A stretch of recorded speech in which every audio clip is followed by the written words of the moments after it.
Welcome back to the Carlisle Med Gym, where we're talking about hip mobility here in week 7 of our series on hip mobility training. Last week we talked about the figure 4 hip mobilization or hip stretch, and this week we're going to bring that to a new level with some of our hip rotation training. But real quick, I want to bring you back to the main concepts we've been talking about, and that's really how the hip interplays with the low back and the knees, the joints above and below the hip, to make sure that we're not throwing the low back or the knees under the bus because of a lack of hip mobility. A lot of times, if you don't have the flexibility, the mobility at your hip, you're going to make up for that and you're going to cause injury somewhere above or below. And that typically is the low back or the knee. So today, with our hip mobility drill, we're really going to hone in on a new strategy to work on the back of the hip, the posterior hip muscles, as well as hip rotation. And so we're going to set up on the ground here, and we're going to go into a kneeling position. The thing with the kneeling position, as we go into some of our more complicated or a little more challenging hip mobility drills, is you're now in a suspended spine position.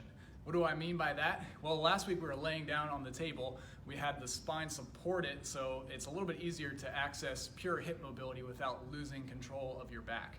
Now as we're kneeling, we got to make sure that we're locking in the core position and we're conscious of dissociating the hip from the low back movement. So we want to be able to make sure we're mobilizing the hip without just collapsing the low back. So as I get down here on the floor, I'll demonstrate what that looks like, both the right way and the wrong way to do it. So I'm going to set up right down here, and we're going to talk about what I call a kneeling glute mobilization. Really, we're mobilizing the glute muscles, the posterior hip muscles, but again, we're focusing on some of that hip rotation and specifically hip external rotation that we started in last week. So as I set up here, we're going with just a nice quadruped or all fours kneeling position, and we're going to take one foot, put it behind the opposite knee, and bring that knee out to the side a little bit. So you can see I'm at a little bit of a rotated out position, and we can also adjust this. So some people might need to rotate out a little more to get some of the hip rotators. Some people might just need to bring it up a little higher to get more of the posterior hip muscle. But either way, you can adjust a little bit as you go.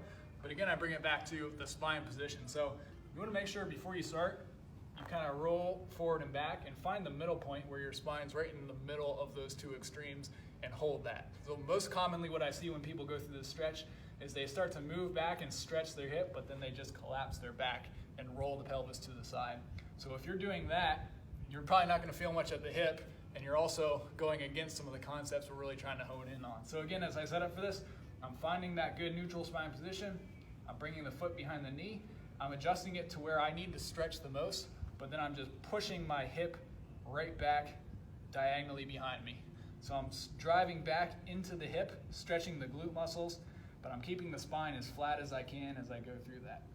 And again, you may want to move out a little bit wider, gauge what that feels like, move that knee up a little higher, gauge what that feels like, and find the spot where you need the most stretch. And typically I like to do just a nice easy rocking motion back into that hip to start mobilizing some of those glute muscles, the posterior hip aspect, and the rotators at the hip, and make sure that you're not collapsing the spine.